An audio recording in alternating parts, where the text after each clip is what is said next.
Ils se sont donné l'accolade plusieurs fois, visiblement émus par la portée de l'événement. Cette rencontre entre le pape François et le patriarche orthodoxe russe représente une étape historique.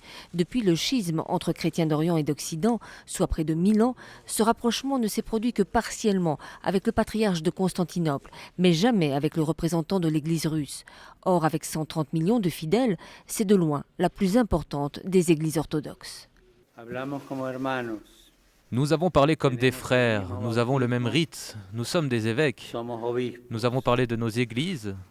Nous sommes d'accord pour dire que l'unité est en marche. Paradoxe quelque peu cocasse, c'est à la Havane que la rencontre a eu lieu. Le président cubain Raúl Castro, dont l'athéisme est connu, est venu accueillir tour à tour les deux chefs religieux.